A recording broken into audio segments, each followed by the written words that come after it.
Compatible with like directly पिप से PIP से install कर लें थ्रू कमांड लाइन, तो वो भी आप कर सकते हैं। अपनी रूट डायरेक्टरीज या उसके अंदर इन्वायरमेंट्स बना के आप जो है उसके अंदर इंस्टॉलेशन कर लें। या ये जो कंटेनर टाइप की चीज़ है एनाकोंडा सॉफ्टवेयर डिस्ट्रीब्यूशन पैकेज है, तो इसको भी आप अपने यूज़ के लिए मतलब वो कर सकते हैं, यूटिलाइज कर सकते हैं। So it's up to you, ठीक है।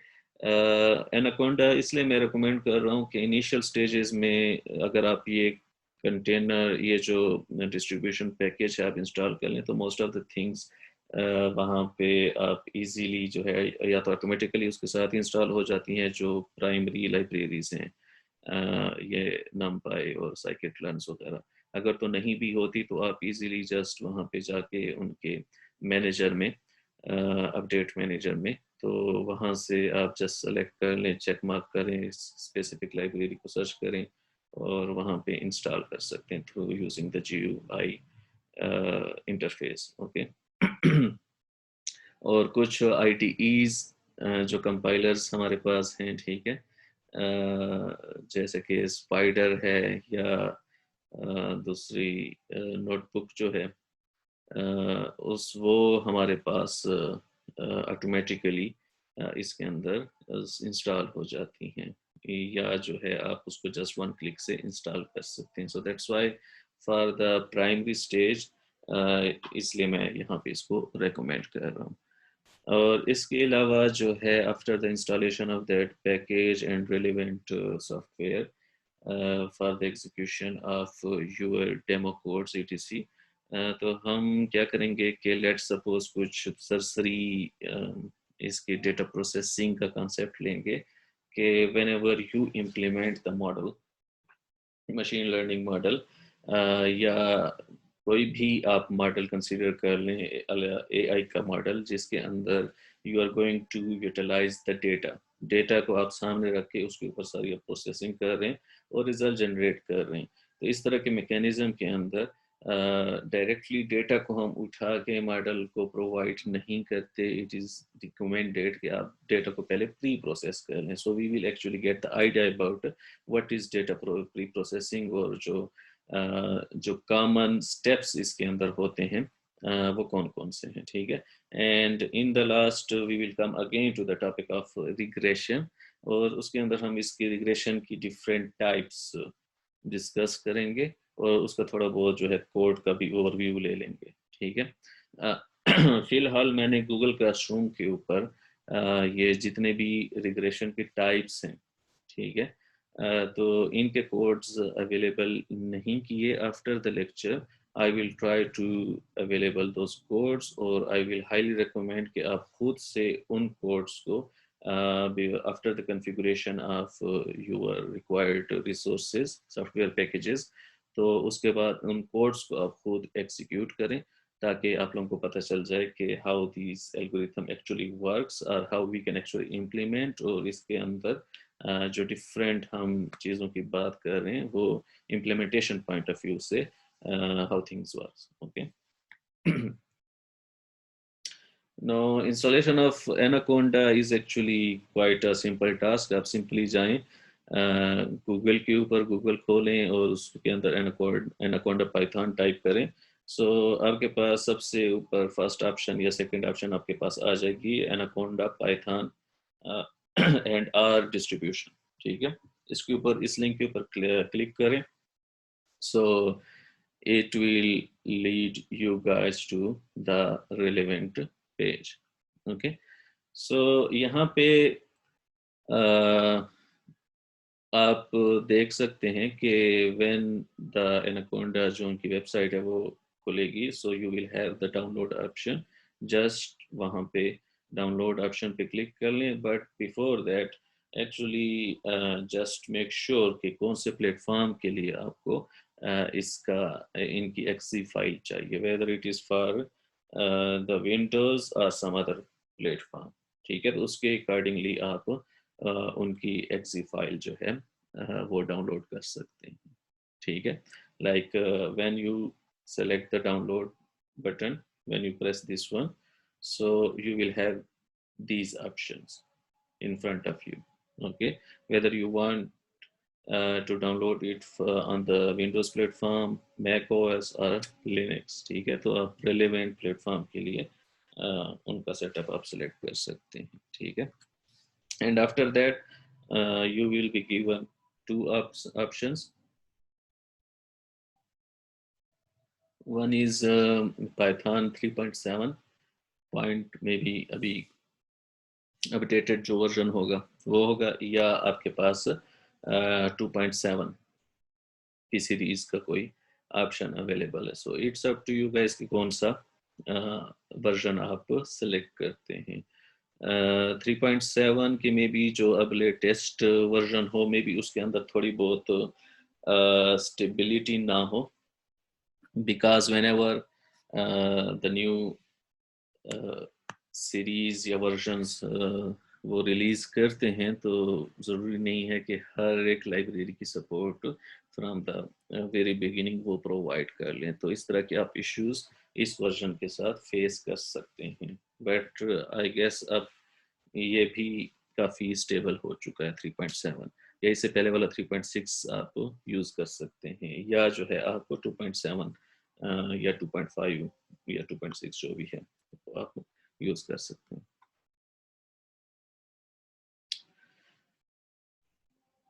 Know after that like simple आपके पास जो GUI अगर तो लेट सपोज आप विंडोज़ प्लेटफॉर्म के ऊपर इंस्टॉल कर रहे हैं, तो सिंपल एक जिस तरह कोई भी सॉफ्टवेयर हम इंस्टॉल करते हैं उसी तरह number of steps you have to follow. Okay, you have to agree with the terms and conditions, and then you have to select whether you want to install for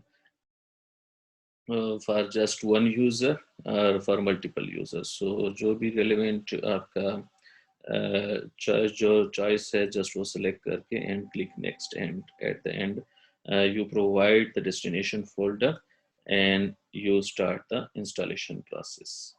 Okay, and here you will be asked for the like you want to add anaconda to the path environment variable, ठीक है. सो अगर तो आप add करवाना चाहते हैं अपने जो इन्वायरमेंट वेरिएबल्स हैं एनाकोंडा का पाथ, ठीक है, वहाँ पे ऐड करना चाहते हैं, so just select that option and also like make it the default one. Okay, and then continue with the installation, and at the end, okay, when these all things are if you perform all these steps, so at the end you will come to this screen, just click finish. अच्छा जी, ये तो simple जो भी standard हम software install करते हैं उसी का तकरीबन वही हमारे पास नंबर ऑफ स्टेप्स थे. जस्ट जो आप लोगों ने माइंड में रखना है कि रेलेवेंट आप जो है एक्सी फाइल्स डाउनलोड करें, मीन्स अपने प्लेटफॉर्म के अकॉर्डिंगली. और दूसरा बात यह है कि ये जो पाथ वेरिएबल है, whether you want it to add or just make it as a default compiler, ठीक है, तो वो आप पे डिपेंड करता है, ठीक है. अच्छा जी, इसकी वेरिफिकेशन आप किस तरह करेंगे कि you just go to the start menu और वहाँ पे टाइप कर दें एनाकोंडा नेविगेटर.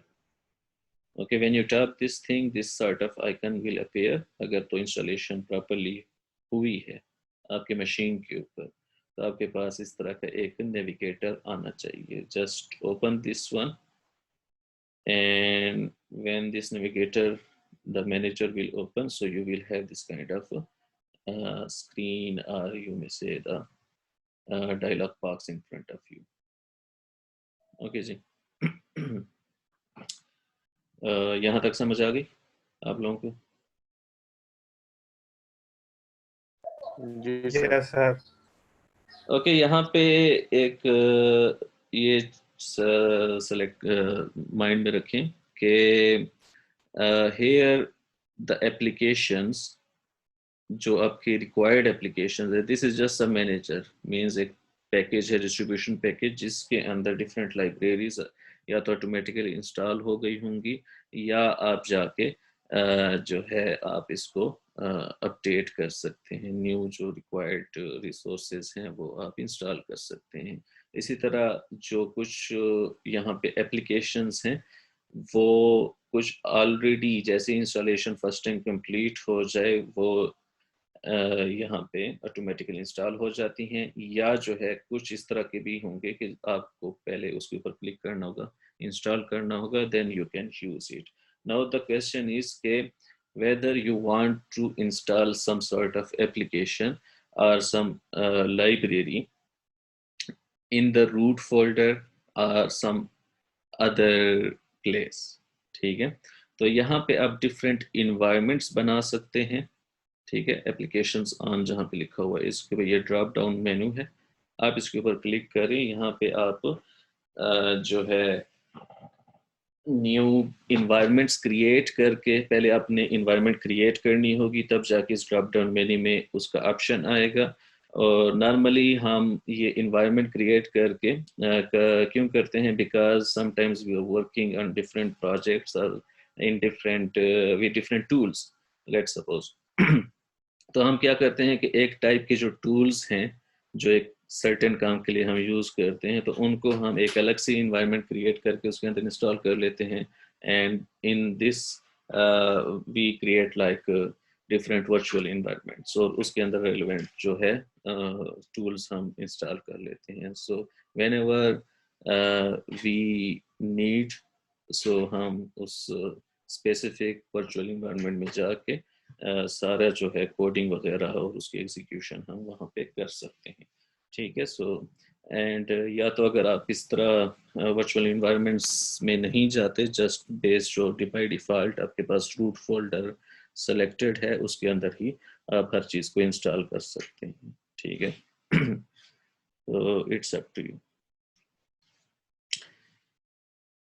और वेरिफिकेशन मीन्स अगर तो एनाकोंडा की वेरिफिकेशन की जस्ट मैं बात कर रहा था कि if you type in the start menu the navigator, okay, और आपके सामने आ जाए और when you click on that thing dialog box भी ओपन हो जाए, it means कि आपकी जो एनाकोंडा पैकेज है, distribution package, that is completely and properly installed। अगर तो ये ओपन नहीं होता या सर जैसे आपके पास आप ऑप्शन ही नहीं आती, ठीक है, जब आप सर्च करते हैं स्टार्ट मेनू में, सो इट मीन्स कि इसकी इंस्टॉलेशन प्रॉपरली कंप्लीट नहीं हुई। और इसके बाद ये तो जस्ट डिस्ट्रीब्यूशन पैकेज हमने वो कर लिया। अब मैं रिकमेंड करूँगा कि for the initial phases you guys install the spider. ठीक है, स्पाइडर इंस्टॉल करें और उसके अंदर फिर आप अपने जो भी पाइथन के कोड्स हैं वो लोड करके वहाँ से आप एग्जीक्यूट कर सकते हैं। Spider is actually the IDE। Okay, और भी IDE हैं जो कि जैसे कि ये पाइथन कंसोल है या जुपिटर नोटबुक है। So it's up to you, means कि आप ये इनको यूज़ करना चाहते हैं, या मे बी कुछ आप में से कुछ लोग ऑलरेडी अगर कोई सर्टन टाइप का IDE यूज़ कर रहे हों जैसे कि पाईचार्म वगैरह हैं, तो इट्स अप टू यू। या जस्ट अगर आप इसके अंदर क्या नाम है जो इनके टर्मिनल्स हैं पाइथन के, जो स्टैंडर्ड टर्मिनल्स हैं, तो अगर जस्ट उसके अंदर भी अगर आप लोग कंफर्टेबल हैं तो it doesn't matter.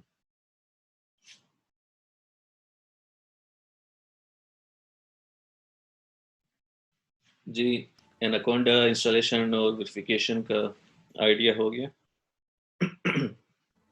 Yes, sir. Any question? No, sir. No, sir. Understanding. Okay, it means it's just kind of a software and you can easily download it. And the thing is why I presented के जो भी आपके codes हों तो यहाँ पे आप means अपने मर्जी का, अपने चॉइस की कोई भी IDE इंस्टॉल करके आप उसमें एग्जीक्यूट कर सकते हैं।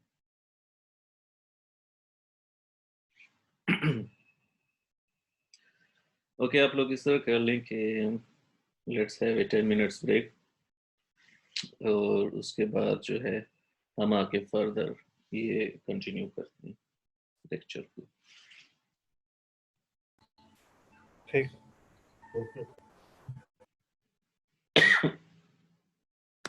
Okay sir.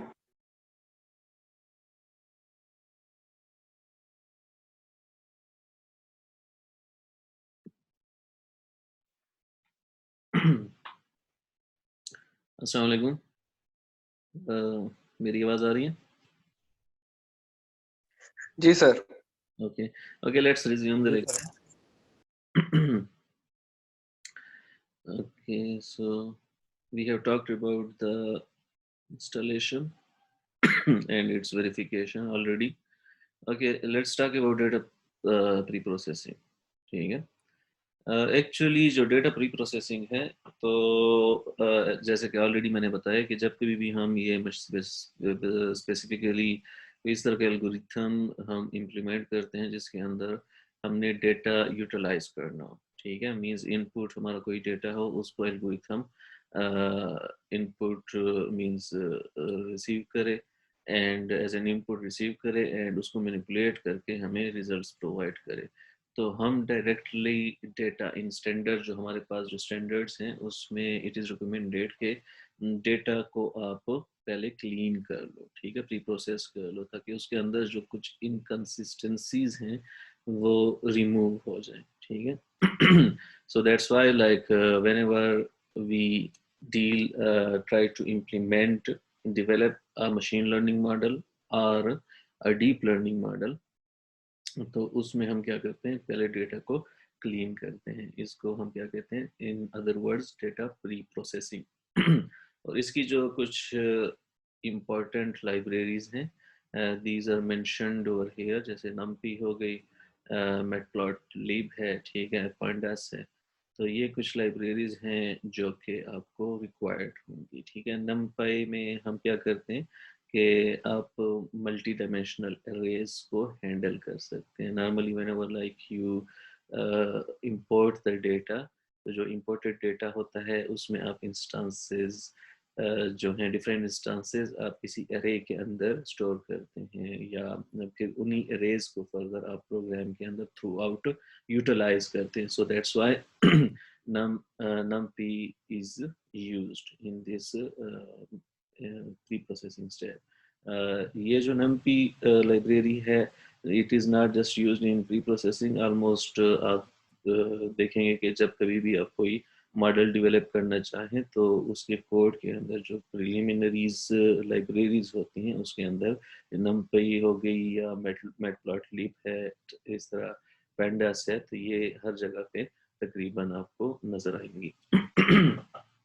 मैटप्लॉटलिब जो है ये हमें विजुअलाइजेशन मींस जो ग्राफ्स वगैरह हमने डेवलप करने हैं या जो है मतलब जो ग्राफिकल इलिस्ट्रेशन हमने करनी है तो आप मैटप्लॉटलिब यूज़ कर सकते हैं। अल्टरनेटिवली दूसरी लाइब्रेरीज भी हैं कि मतलब फर्दर मैटप्लॉटलिब से जो स्टैंडर्ड्स हम ग्राफ्स क्रिएट कर लें उसके अंदर अब अगर आप कोई इम्प्रूवमेंट करना चाहें तो आपकी सपोर्टिंग लाइब्रेरीज भी हो सकती हैं जैसे कि सीपॉर्न वगैरह हैं, ठीक है। इसके अलावा पेंडास जो है हम डेटा मैनिपुलेशन और एनालिसिस, जिस तरह डेटा मतलब आप इंपोर्ट करते हैं फिर वो फ्रेम्स को डिफरेंट एरेज में स्टोर करना, उनको फिर टाइम टू टाइम मॉडिफिकेशन करना, उनके साइज में अल्ट्रेशन करना, ठीक है, उनके डायमेंशंस चेंज करना, तो ये चीज़ें आप क्या कहाँ से पेंडास से कर सकते हैं, ठीक है। तो ये कुछ इंपॉर्टेंट लाइब्रेरीज हैं जो कि इनिशियली आपको डेटा प्री प्रोसेसिंग के दौरान यूज़ हो सकती हैं, ठीक है। फिर फर्दर अगर आप और टेम्पलेट को मींस प्री प्रोसेसिंग स्टेप को फर्दर डिटेल्ड आप लेके जाना चाहें तो डिपेंडिंग ऑन योर रिक्वायरमेंट आपको आप लोगों को ज़रूरत पड़ सकती है कि कुछ एक्सटर्नल एडिशनल लाइब्रेरीज की आप यूटिलाइज करें। So the other thing is how actually you can import this library into your program like any other language. तो आप लोगों ने कुछ कोड, कुछ स्क्रिप्ट लिखना होगा, and in the snippet over here, ठीक है, जो आपको ब्लैक कलर में नजर आ रही होंगी, तो इसके अंदर आपको के in the Python how you can basically import a library, ठीक है। For instance if you want to import the numpy, so you have to import numpy, ठीक है।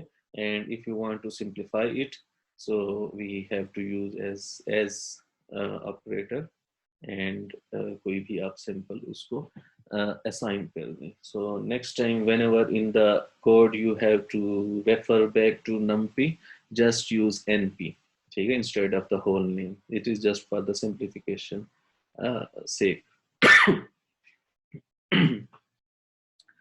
इसी तरह मेटप्लॉट लीप को भी और उसको स्पेसिफिकली पाइप्लॉट को यहाँ पे इंपोर्ट किया गया है just for the sake of visualisation.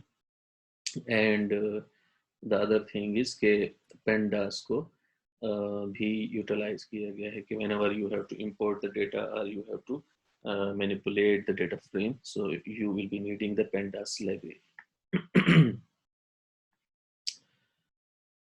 Okay जी। नाउ डेटा प्री प्रोसेसिंग के अंदर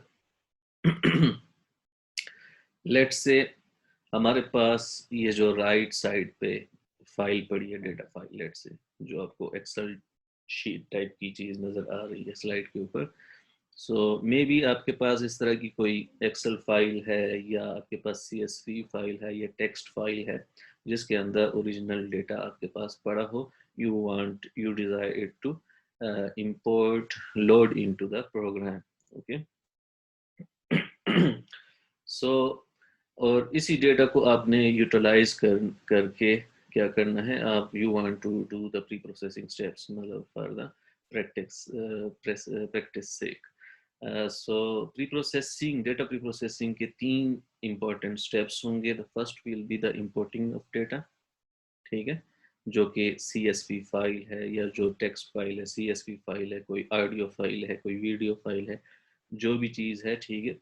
इस केस के अंदर, इस एग्जांपल के अंदर हम कंसीडर कर रहे हैं कि we just have the CSV file over here, okay. उसको हमने इंपोर्ट फर्स्ट करना है। Then what we have to do, we have to let's say के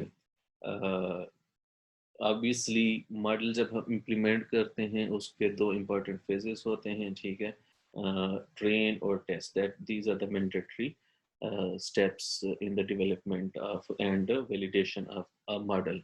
इसके अलावा तीसरा भी हो सकता है जिसको हम कहते हैं वैलिडेशन, ठीक है। तो डिपेंडिंग ऑन योर एप्लीकेशन, आप स्टार्ट में ही डेटा को ट्रेन और टेस्ट के सेट्स के दरमियान, या ट्रेन, वैलिडेट और टेस्ट 3 सेट्स में, सब सेट्स में डिवाइड कर सकते हैं। और at the end what you have to do के फीचर्स को हम क्या करते हैं, स्केल करते हैं। तो बेसिकली ये जो फीचर स्केलिंग है, it is one of the example of data pre processing, ठीक है। ताकि हमारे पास क्या हो कि डेटा थोड़ा स्टैंडर्ड फॉर्म में आ जाए, जो इरेगुलरिटीज़ हैं, इनकन्सिस्टेंसीज हैं डेटा के अंदर, वो मतलब काफ़ी हद तक रिड्यूस हो जाए। डेटा प्री प्रोसेसिंग का मकसद ही यही होता है, ठीक है। यहाँ तक समझ आ गई? कोई question?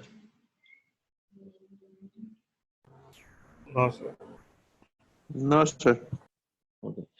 So, for instance, in your Python code, what you have to do, okay, first you have to import the data, like the simple syntax over here is given over here, जो पिछली slide में हमने libraries import की थी, उसके अंदर if you have noticed हमारे पास pandas as a PD हमने उसको इंपोर्ट किया था, ठीक है। तो उसी इंस्टेंस को यूज करके we are actually utilizing its built-in function read CSV, और हम अपने डिजायर्ड डेटा प्रोग्राम के अंदर क्या कर रहे हैं, लोड रीड कर रहे हैं, ठीक है। फिर उसी डेटा को हम 2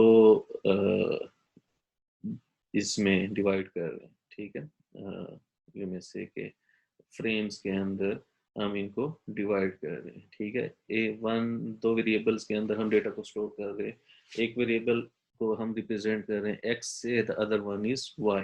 x के अंदर हमने क्या कर लिया कि पहली बात तो यहाँ पे चेक कर लें कि ये जो कोड डेवलप किया गया है, this is according to this data file the which has been represented over here.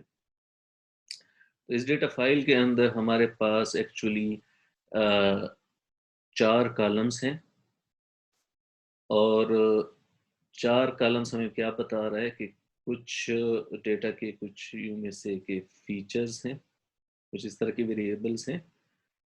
हर एक कॉलम एक सिंगल वेरिएबल को रिप्रेजेंट कर रहे हैं। Let's suppose the first one represents the country, second one age, third one salary, और जो fourth one है that is the purchase. ठीक हो गया। सो इसके अंदर लेट्स सपोज हम एज्यूम कर लेते हैं कि सिनेरियो ये है कि कुछ लोगों के मींस कंट्री प्रोफाइल्स गिवन है, या किसी बंदे के इंडिविजुअल्स की इंफॉर्मेशन गिवन है, उनके मींस के वो किस कंट्री से बिलोंग करता है, उसकी एज क्या है, उसकी सैलरी रेंज क्या है, ठीक है, और weather he has purchased a specific object और नॉट, ठीक है, मतलब ये मोटिव है। तो इसके अंदर अगर तो हम ये सिनेरियो अज्यूम करें, सो ये डेटा हमें क्या बता रहा है कि जो पहले 3 हमारे पास कॉलम्स हैं, ये 3 डिफरेंट वेरिएबल्स हैं, जिसको हम इन अदर वर्ड्स फीचर्स कह सकते हैं। ये फीचर्स हमें हेल्प आउट करेंगे कि एक सर्टेन जो है आउटपुट में एक सर्टेन इवेंट परफॉर्म हुआ है या नहीं हुआ, ठीक है, कि एक ऑब्जेक्ट को परचेज किया गया है by that individual or not. Okay, so means we have in the output two classes, you may say two categories. Okay, so can anybody tell me by the definition or explanation of the data, so ये हमें किस type का जो है task नजर आ रहा है, whether it is regression or classification? Sir classification. Classification.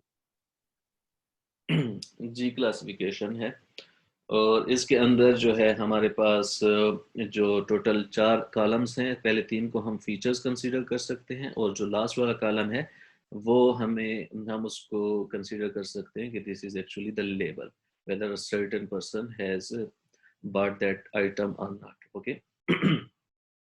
So it is a classification problem first of all.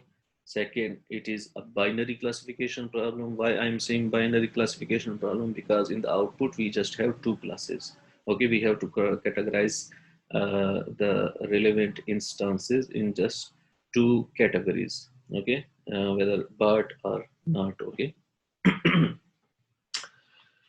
Okay, so यहाँ पे बैक टू द कोड, यहाँ पे आप देख सकते हैं कि जो नेक्स्ट हमारे पास x is equal to data iloc something लिखा हुआ है, इस ये this is actually the syntax कि आप कौन से columns out of the whole frame, कौन से कॉलम्स जो हैं वो वेरिएबल x के अंदर स्टोर करना चाह रहे हैं, और कौन से y के अंदर। 2 वेरिएबल्स हमने डिफरेंट क्रिएट कर लिए। उसके अंदर पहले वाले में हम एक्सेप्ट द लास्ट कॉलम, बाकी सारे कॉलम जितने भी हैं वो हम क्या कर रहे हैं, शिफ्ट कर रहे हैं एक्स के अंदर स्टोर कर रहे हैं। And the last column which is Python के अंदर जो इंडेक्सिंग स्टार्ट होती है that starts from the 0, so 0 1 2 3। Okay, जो थर्ड हमारे पास कॉलम है we are storing this into the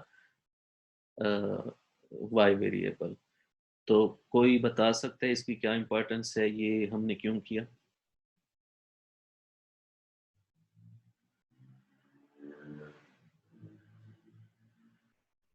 दोबारा बताइएगा सर, क्या पूछा आपने?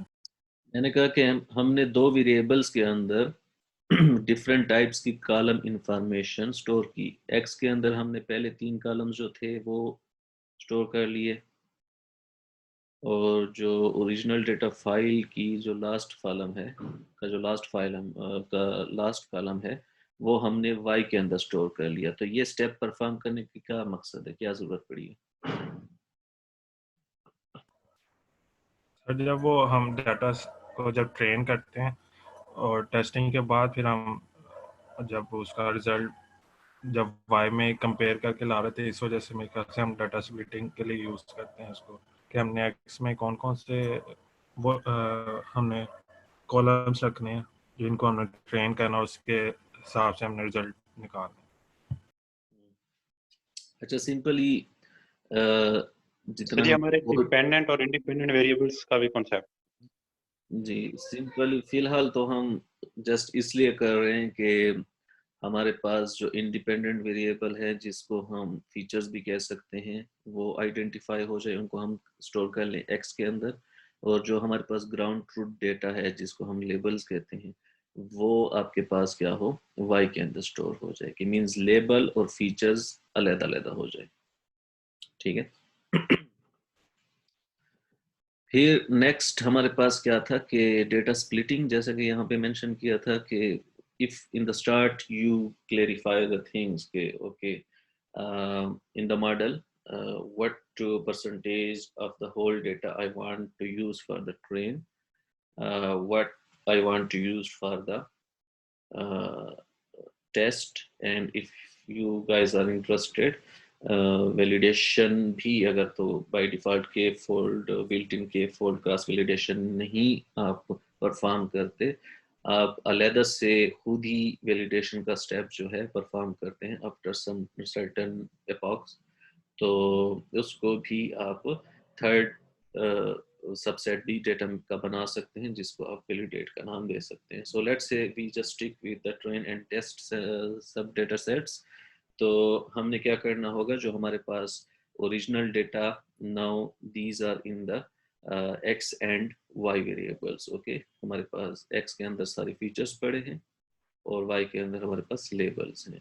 तो ये ओवरऑल डेटा है हमारे पास, but it is not divided into two subsets. ठीक है, हम क्या करते हैं, इसको स्प्लिट करना चाहते हैं टू सबसेट्स के अंदर।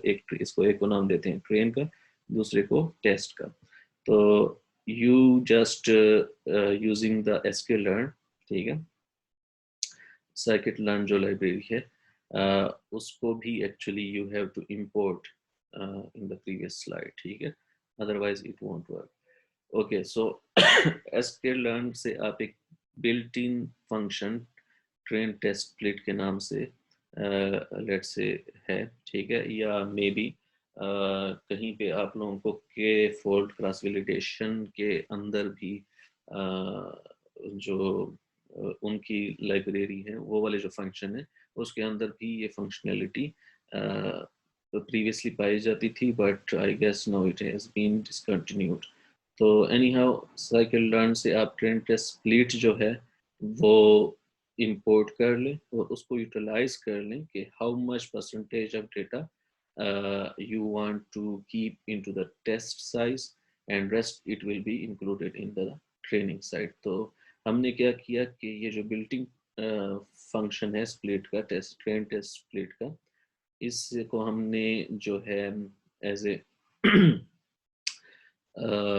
एक्स वाई और टेस्ट ये पैरामीटर्स प्रोवाइड कर दिए। एक्स वाई में हमारे पास ओरिजिनल डेटा और उसके रिलेवेंट लेबल्स पड़े हुए हैं। हमने डिफाइन कर दिया कि कितनी परसेंटेज जो ओरिजिनल डेटा है उसको कितने परसेंट हम टेस्ट के अंदर रखना चाहते हैं, and the other here the parameter is के random state is equal to हमने नील कर दी, let's suppose.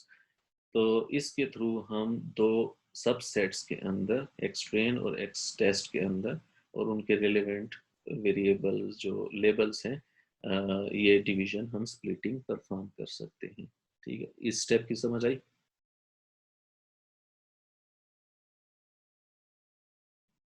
Ji sir. Okay.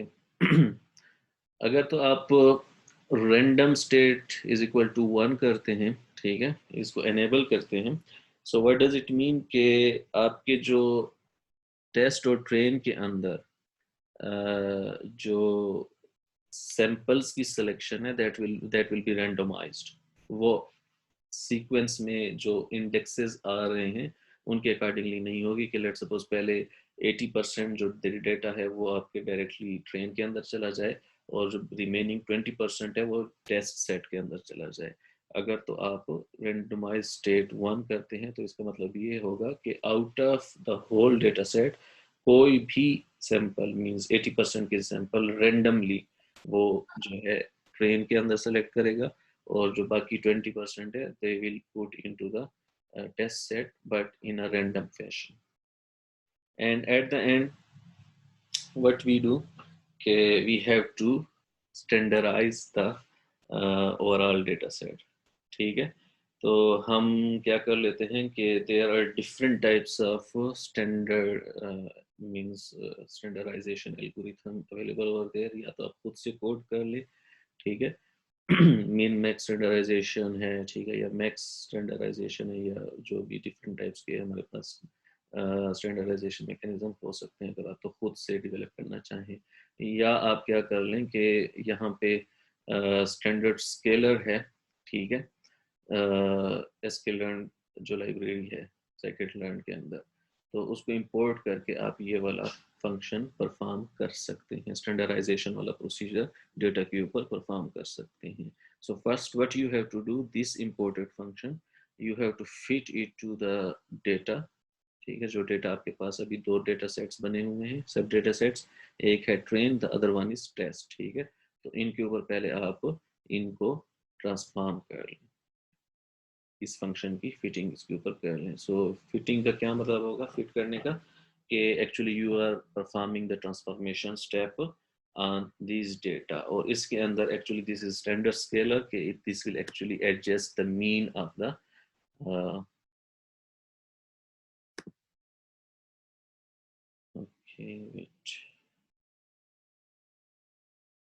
okay, this will actually adjust the mean of the data.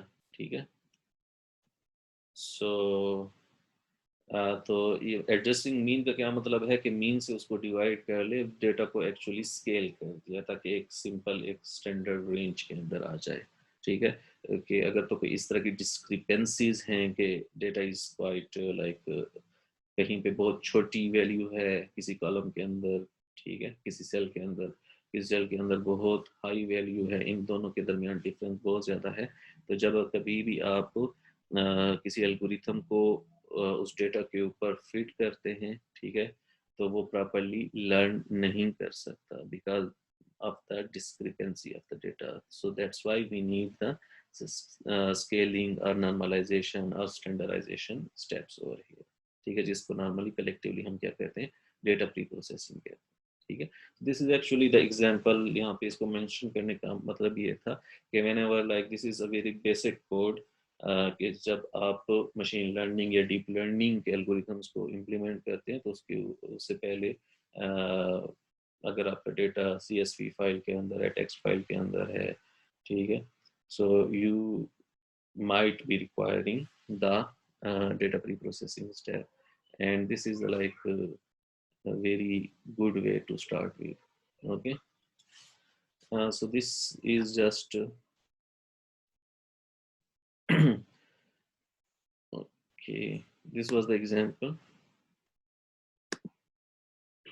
of data pre-processing and how you can code with the Python for machine learning. Okay, any question?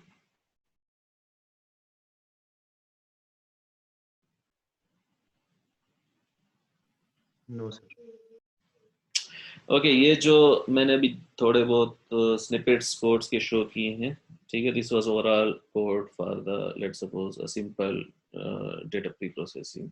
अब इस code को अगर आप मैं recommend करूंगा कि पहले आप ये कॉन्फ़िगरेशन करके पैकेजेस इंस्टॉल करके रिलेवेंट लाइब्रेरीज इंस्टॉल करके सारी कॉन्फ़िगरेशन कंप्लीट करके तो इस कोड को ज़रूर एक्सिक्यूट कीजिएगा, और I will upload the relevant data files, और जो रेलिवेंट लेट सपोज मटेरियल होगा, जो कोड्स मेरे पास हैं, ठीक है, इनमें से जो टॉपिक्स हमें हम अब स्टडी कर रहे हैं तो वो भी अपलोड कर दूंगा. तो जस्ट आप लोगों ने ये चेक करना होगा कि how to execute it, how to like interpret the code, how you can actually manipulate the code. ठीक है, तो ये खुद से प्रैक्टिस कर ले ताकि आप लोगों को आइडिया हो जाए. ठीक है. So okay, that was the primary intro for like okay how you can develop a code in a Python for a very basic task used in the machine learning or deep learning algorithm.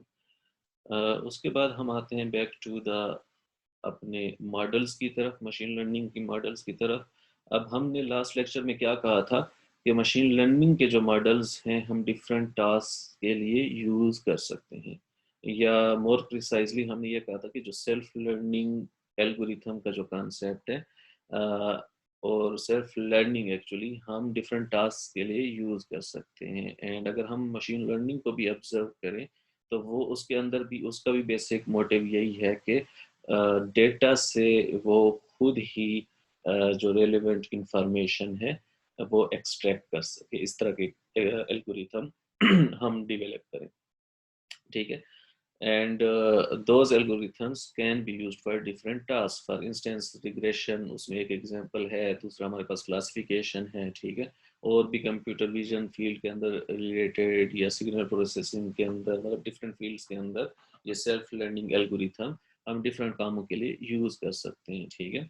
और उनके अंदर जो सबसे popular जो common है, जो हर जगह पे बार बार डिस्कस होते हैं, या यही जो प्रोसीजर्स हैं हम यूटिलाइज करके अपने डेटा को एनालाइज कर सकते हैं, उनमें से सबसे टॉप पे आता है regression and classification. So let's talk about the regression. And in the previous lecture we just had an idea of what is actually regression and what is linear regression, and is there any other type of regression available apart from beside linear regression, ठीक है। तो ये topic किसी हद तक हमने discuss किया था। So can anybody tell me के what is linear regression and also is there any other form of regression available?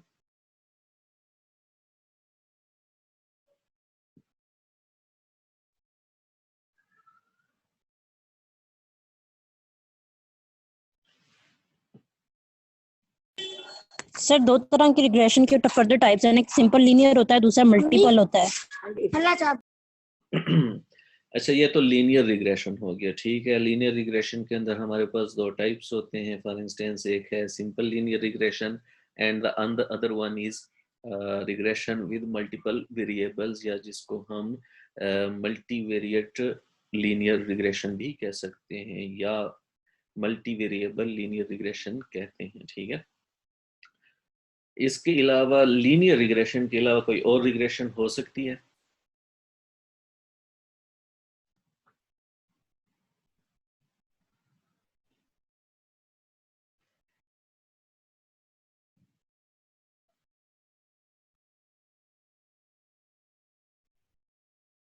Ji, anybody? Sir multi variant एक होती है रिग्रेशन।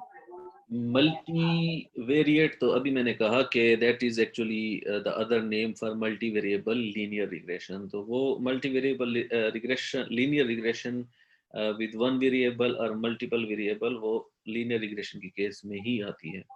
लेकिन अगर क्या हमारे पास लीनियर रिग्रेशन के अलावा कोई और टाइप की रिग्रेशन भी पॉसिबल है या नहीं है, और अगर पॉसिबल है तो क्यों, मतलब है क्या वजह है उसकी? एक सिंपल रिग्रेशन भी होती है लीनियर के अलावा भी।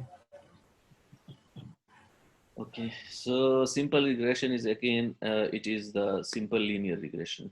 Okay. अच्छा जी, linear regression regression में सबसे जो simplest form है that is linear regression. पहला क्वेश्चन ये है कि रिग्रेशन का हमें जरूरत क्यों पड़ती है? To answer this thing, actually we have to predict the value of a dependent variable based upon independent variable, ठीक है। प्रेडिक्शन टास्क के लिए एक्चुअली हम यूज करते हैं ताकि जो इनपुट में हमारे पास इंडिपेंडेंट वेरिएबल अवेलेबल हैं, ठीक है, तो उसको यूज करके हम इन द नियर फ्यूचर हम डिपेंडेंट वेरिएबल की वैल्यू, कोई स्केलर वैल्यू, कोई न्यूमेरिक वैल्यू प्रिडिक्ट कर सके, ठीक है जी। इसकी यूजेज, इसका मकसद एक पेपर में आपने क्वेश्चन दिया था रिलेटेड टू दिस, वो था पॉलिनोमियल रिग्रेशन, जो मुझे एक एमसीक्यू आया था जी। शायद ओके, चलें देखते हैं कि पॉलिनोमियल रिग्रेशन, लास्ट लेक्चर के अंदर मैंने बताया था कि लीनियर रिग्रेशन के अलावा दूसरी रिग्रेशन की पॉलिनोमियल रिग्रेशन उस रिग्रेशन के अंदर आती है। फिर अब क्या करूं बेटे? ये काइंडली अपने माइक्स म्यूट कर लें।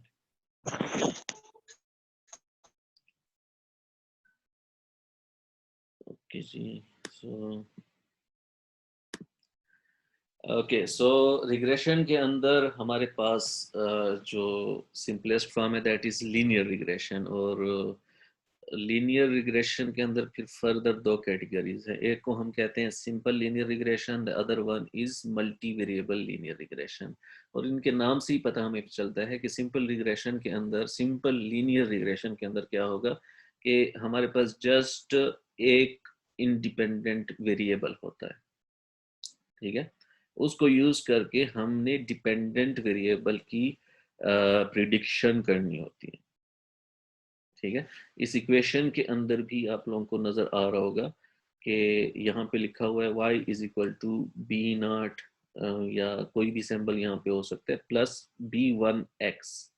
ओके, सो लास्ट टाइम भी इस इक्वेशन को हमने डिस्कस किया था कि देखें हमारे पास ग्राफ को अगर हम चेक करें, हमारे पास x एक्सिस के ऊपर इंडिपेंडेंट वेरिएबल है, मींस जो कि हमने एल्गोरिथम को एज एन इनपुट प्रोवाइड करना है, ठीक है। और इन वेरिएबल्स की वैल्यूज के ऊपर हमारे पास जो आउटपुट वैल्यूज हैं, जिसको हमने नाम दिया डिपेंडेंट वेरिएबल, ये डिपेंड करते हैं, ये कंसिस्ट करते हैं, ठीक है। और आउटपुट को हम सिंपल लीनियर रिग्रेशन के अंदर किस तरह रिप्रेजेंट कर सकते हैं या फॉर्मुलेट कर सकते हैं कि डायरेक्टली वी कैन नॉट से कि y is equal to x, ये this won't be true, we have to generate this kind of trend, ठीक है, linear trend. Okay, so for that reason what we will be needing, we need some extra parameters, okay, जिस तरह के b1 है and b0। Okay, so b1 और b0 हमें क्यों जरूरत पड़ी? These are actually kind of controlling factors, these are kind of weights जिनकी वैल्यूज को हम चेंज करके इस रिग्रेशन लाइन को, ठीक है, हम एडजस्ट कर सकते हैं, ठीक है, अपने ऑब्जर्वेशंस के अकॉर्डिंगली इसको हम अपडेट कर सकते हैं by tuning the values of specially the b1, okay, and also the b0। इसकी समझ आ गई?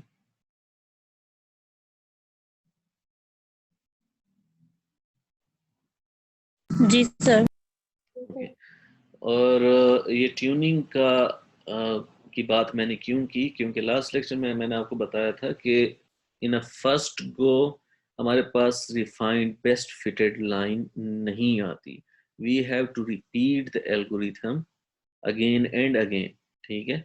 और फर्स्ट लेट्स सपोज एक आइट्रेशन हम कंप्लीट कर लें, हम हर एक, ये जो ब्लू सर्कल से हमें हमारे पास हैं ग्राफ के अंदर एंटिटीज, ये ओरिजिनल ऑब्जर्वेशंस को रिप्रेजेंट कर रही हैं, ठीक है। जो लाइन के ऊपर ये रेड लाइन है और इनके ऊपर जो वर्टिकल हमारे पास ग्रीन लाइंस हैं, इनकी जो इंटरसेक्शन पॉइंट्स हैं, ये बेसिकली आपके एस्टिमेटेड मॉडल की जो एस्टिमेटेड वैल्यूज हैं उन पॉइंट्स को रिप्रेजेंट कर रही हैं, ठीक है।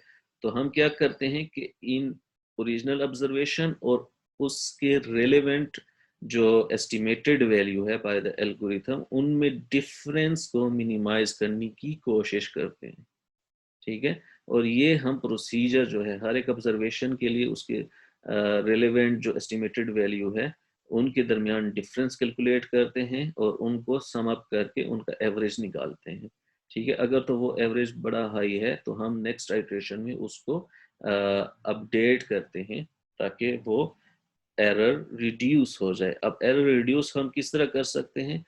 देखें यहाँ पे जो x है, x तो इन वेरिएबल्स की वैल्यूज तो हमारे पास डेटा के अंदर फिक्स हैं, ठीक है, उनको हम चेंज नहीं कर सकते। The other way we have, we can actually update the value of the other parameters we have, इनकी वैल्यूज को हम हर आइट्रेशन में अपडेट करते हैं, ठीक है।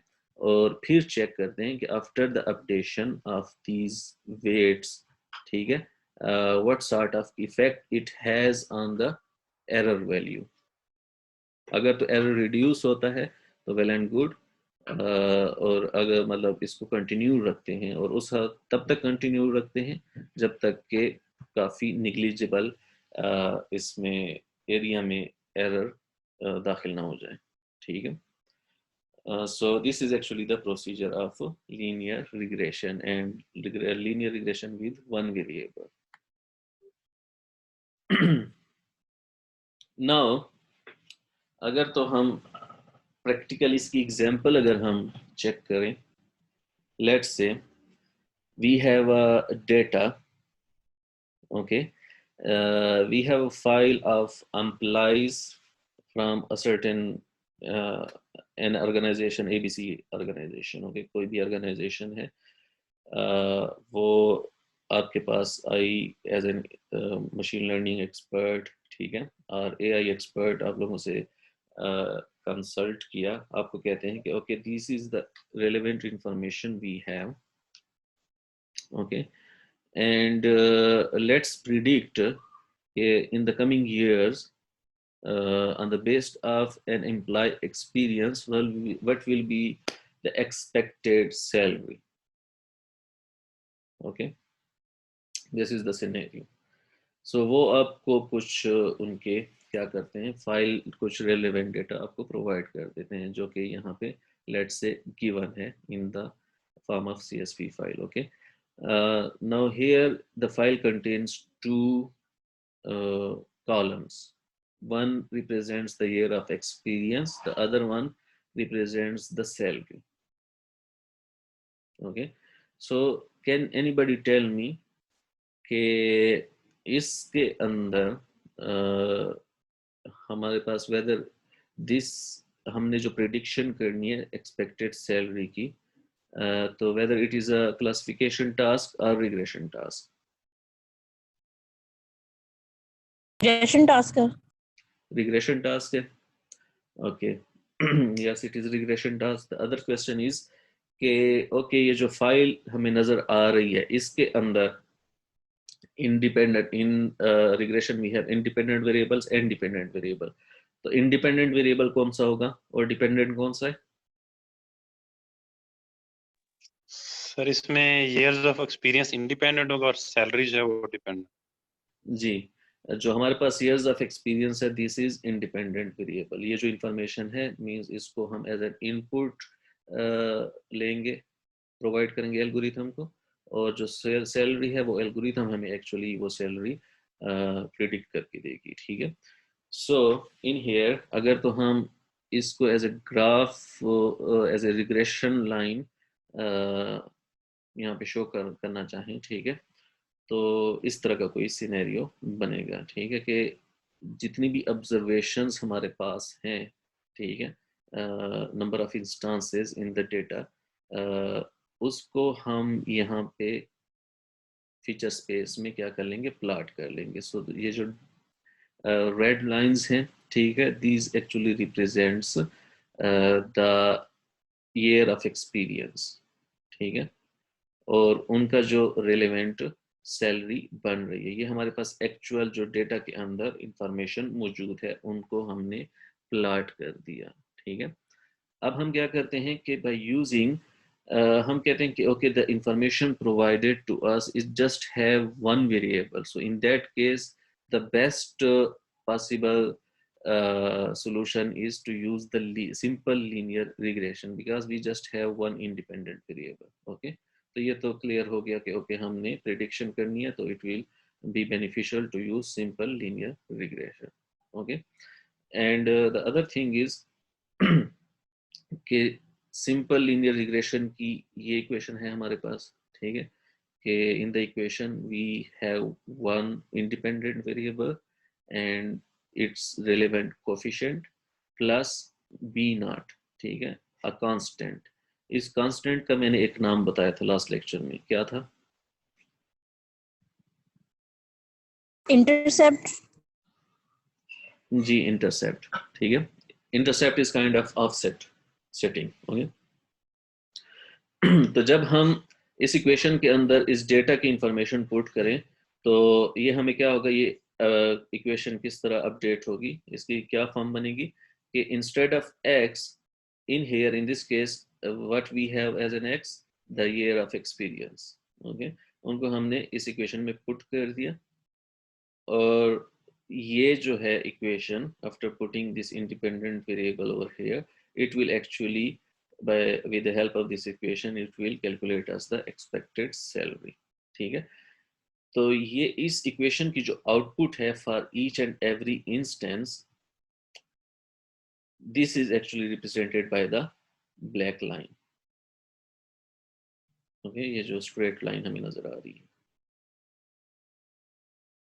Okay, so the other again I am repeating कि ये जो हमारे पास स्ट्रेट लाइन है, लेट सपोज ये जो फाइनल ग्राफ मैं यहाँ पे रिप्रेजेंट कर रहा हूँ मे बी इतना फाइन ग्राफ जो कि डेटा की डिस्ट्रीब्यूशन को बेहतर तरीके से रिप्रेजेंट कर रहा है, ये फर्स्ट गो में हमारे पास नहीं आती. What we have to do, we have to update the model again and again. Maybe first time जो लाइन आई है, ठीक है, वो टोटली कोई इरेगुलर सी लाइन आई हो जब फर्स्ट टाइम आपने number of instances independent variable की वैल्यू इस इक्वेशन में पुट की हो, तो वो मे बी बड़ी ही इरेगुलर सी आपके पास कोई लाइन आई हो. ठीक है, लेट्स से मे बी कोई इस तरह की डिस्ट्रीब्यूशन आई. ठीक है, फिर हमने चेक किया कि देखें जब इस लाइन को हमने कैलकुलेट किया यूजिंग दिस इक्वेशन, तो और एक्चुअली ऑब्जर्वेशन उनके जो रेलेवेंट वो बन रहे थे एस्टिमेटेड वैल्यूज, उनके डिफरेंसेस को जब हमने सम अप किया, इन डिफरेंसेस को जब हमने सम अप किया तो एरर वैल्यू काफ़ी ज़्यादा आ रही होगी. Then again we repeated the procedure again. So maybe हमारे पास थोड़ी सी इसके अंदर रिफाइनमेंट आई हो. ठीक है, और करते करते कई दफ़ा जब हमने एल्गोरिथम को रिपीट किया, so we came up with this black line, और यहाँ पे हमें आके पता चला कि इसके बाद जो है this is actually the best fitted line which truly represents the distribution of original data. इसमें अगर हम फर्दर मॉडिफिकेशन करते हैं तो फिर से हमारे पास एरर ज़्यादा होने के चांसेस है, तो हम इसके ऊपर कंप्रोमाइज़ कर लेते हैं यहाँ पे. ठीक है, so this is actually the procedure which is followed in simple linear regression. This is an iterative method. Okay, यहाँ पे समझ आ गई यहाँ तक? सर इसमें हम बी और कोफिशिएंट और ये जो कॉन्स्टेंट्स है इनको कैसे हम ट्रीट करेंगे इसके अंदर देखें हमारे पास इक्वेशन में? एक्सपीरियंस है. ठीक है, एक्सपीरियंस फॉर इंस्टेंस मैं कहता हूँ एक्सपीरियंस से हमारा क्या मकसद है, एक्सपीरियंस की वैल्यू यहाँ से आएगी. ये जो हमारे पास कॉलम है डेटा के अंदर, this is actually x. Okay, और ये वाला जो कॉलम है दिस इज वाई. अब एक्स के अंदर ये पूरा जो वेक्टर है लेट से, इसको मैं एक्स से रिप्रेजेंट करता हूँ. अब इसके अंदर मल्टीपल इंस्टांसेस हैं, मल्टीपल वैल्यूज हैं. अब फर्स्ट वैल्यू जो है लेट से एक्स के अंदर first value 1.1, this will be representing this instance let say. Okay, सबसे पहली एक्स पे in the graph x axis पे हमारे पास इंडिपेंडेंट वेरिएबल आता है और जो डिपेंडेंट है वो यहाँ पे आएगा वाई में. ओके, सो पहला इंस्टेंस हमने उठाया, डेटा सैंपल उठाया, उसको हमने यहाँ पे प्लॉट किया जो कि ये बन रहा है. ठीक है, इसकी वैल्यू हमने इक्वेशन के अंदर पुट कर ली 1.1. ओके, एंड बी और बी नॉट और बी1 की जो है कोई रैंडम वैल्यूज हमने सिलेक्ट करके इसके अंदर लेट सपोज पुट कर ली. लेट सपोज मैं इसको बी नॉट को 1 कंसीडर करता हूँ, बी1 को 0.1 कंसीडर करता हूँ. ओके, जब मैंने ये पुटिंग कर ली, तीनों वैल्यूज हमारे पास आ गई, न्यूमेरिकल वैल्यूज मैंने सब्स्टिट्यूट कर ली इस इक्वेशन के अंदर. तो इस इंस्टेंट के लिए जब इंडिपेंडेंट वेरिएबल की वैल्यू 1.1 हो, तो उसके लिए हमारे पास कोई स्पेसिफिक सैलरी आएगी, ठीक है। लेट सपोज ये वाला पॉइंट बनता है, मे बी कोई और यहाँ पे पॉइंट बनता है, ठीक है, फर्स्ट गो में। ओके, उसको हमने यहाँ पे नोट कर लिया। इसी तरह फिर हम आते हैं सेकंड ऑब्जर्वेशन की तरफ। सेकंड ऑब्जर्वेशन की जो रेलेवेंट इंफॉर्मेशन है वो हम इक्वेशन के अंदर पुट करते हैं। उसके लिए कोई और सेकंड ऑब्जर्वेशन की जो ओरिजिनल वैल्यू है वो यहाँ पे बन रही है, जो हमारे एल्गोरिथम के अकॉर्डिंगली जो आउटपुट आया है मे बी वो यहाँ पे कहीं पे बन रही हो, ठीक है। इसी तरह हम हर एक इंस्टेंस के लिए जितनी भी ओरिजिनल इंफॉर्मेशन हमारे पास मौजूद है उसके लिए ये प्रोसीजर हम रिपीट करते जाएंगे, ठीक है, bye selecting the values of these coefficients. तो हमारे पास जब हम ये प्रोसीजर कंप्लीट कर लें तो काइंड ऑफ एक अगर हम इन डार्ट्स को, ये जो हमने प्रिडिक्टेड वैल्यूज है, इनको आपस में कनेक्ट कर लें तो हमारे पास एक लाइन सी बन जाती है जिसको हम एक्चुअली रिग्रेशन लाइन कहते हैं, ठीक है। अब नेक्स्ट टाइम में इन सब ये जो लाइंस हमारे पास एस्टिमेशंस आई हैं और ओरिजिनल इंफॉर्मेशन है, इनमें डिफरेंस को हम क्या कर लेते हैं, सम अप करके, ओके, जो हमारे पास एस्टिमेटेड वैल्यूज हैं, ठीक है, सॉरी यहाँ पे लिखा नहीं जा रहा,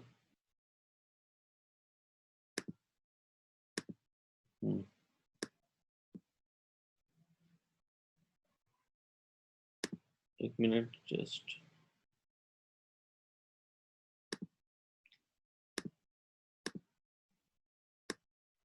ओके। जो हमारे पास एस्टिमेटेड वैल्यूज आई हैं, जो ओरिजिनल जो हमारे पास y की वैल्यू थी ग्राउंड जो ओरिजिनल डेटा फाइल के अंदर पड़ी है, उनका डिफरेंस कैलकुलेट करके हम क्या करते हैं, उसका एवरेज लेट सपोज हम लेते हैं, ठीक है, और इनका सम ले लें। यहाँ पे इक्वेशन प्रॉपर्ली नहीं लिखी जा रही, I don't have the stencil. okay, this is actually the sum of estimated y naught minus y और उसका एवरेज आप ले लें, तो ये फर्स्ट गो में आपके पास कोई एक एरर वैल्यू आ जाएगी। अब आप चेक करते हैं कि ये एरर वैल्यू जो है दैट इज क्वाइट हाई। फिर आप क्या करते हैं, ये जो अभी फर्स्ट इसमें आइट्रेशन में जो प्रोसीजर हमने किया, आप इसी को रिपीट करते हैं, और बट इस टाइम आप क्या करेंगे कि जो आपके पास ये बी नॉट और बी वन की फर्स्ट टाइम इन कोफिशिएंट्स की जो वैल्यूज आपने फर्स्ट आइट्रेशन में कंसीडर की थी उसको आप अपडेट करेंगे, मींस डिफरेंट वैल्यूज आपने अभी कंसीडर करनी है, and you have to check कि what is the effect on the final this average error, ठीक है। इस तरह मतलब मल्टीपल आइट्रेशन में आप बी नॉट और बी वन की वैल्यूज अपडेट करते जाते हैं, क्योंकि एक्स की वैल्यू को हम अपडेट नहीं कर सकते, वो ऑलरेडी फाइल के अंदर हमारे पास फिक्स्ड गिवन है उस वेरिएबल की वैल्यू, ओके। समझ आ गई?